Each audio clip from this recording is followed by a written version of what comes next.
আসসালামু আলাইকুম। মানুষ যখন এই পৃথিবীতে আসে তখন সে নিজের জীবনের উদ্দেশ্য সম্পর্কে কিছুই জানে না। সে জানে না কোথা থেকে এসেছে, কেন এসেছে কিংবা তার শেষ গন্তব্য কোথায়।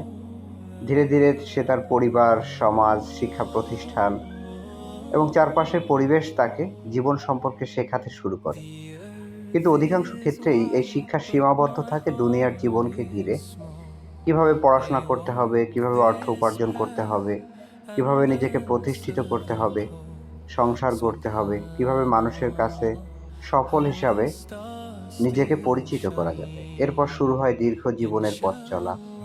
সুখ, দুঃখ, আশা, হতাশা, লাভ, ক্ষতি, ভালোবাসা, বিচ্ছেদ, চাওয়া পাওয়া আর অবিরাম সংগ্রামের মধ্য দিয়েই কেটে যায় দিনের পর দিন। মানুষ মনে করে এটাই যেন জীবনের সবকিছু। দুনিয়ার সাফল্য, মানুষের প্রশংসা, সম্পদ আর মর্যাদাকেই সে জীবনের চূড়ান্ত লক্ষ্য বানিয়ে ফেলে। কিন্তু সময় কখনো থেমে থাকে না। একসময় কৈশোর পেরিয়ে যৌবন, এরপর যৌবনও ফুরিয়ে যায়। মধ্যবয়স পেরিয়ে মানুষ ধীরে ধীরে উপলব্ধি করতে শুরু করে যে সম্পদের জন্য এত দৌড়, যে মানুষের জন্য এত ত্যাগ, যে সম্পর্কগুলোকে চিরস্থায়ী মনে করা হয়েছিল সেগুলোর কোনোটিই স্থায়ী নয়। তখন হৃদয় এক নতুন প্রশ্নের সামনে আসে, এরপর কি? মৃত্যুর পর কি আছে? আমার প্রকৃত গন্তব্য কোথায়? এদিকে মৃত্যু নীরবে মানুষের দিকে এগোতে থাকে। কেউ জানে না কখন এই দুনিয়ার শেষ যাত্রা হয়ে যাবে। তখন মানুষ বুঝতে শুরু করে দুনিয়ার জীবন আসলে খুবই ক্ষণস্থায়ী। এখানে যা কিছু আছে সবই একদিন ফেলে রেখে চলে যেতে হবে। আর আল্লাহ তাআলা সেই জীবন সম্পর্কে বলেছেন, দুনিয়ার জীবন সাময়িক খেলতামাশা মাত্র। কিন্তু আমরা কি সেই উপলব্ধি করতে পারি?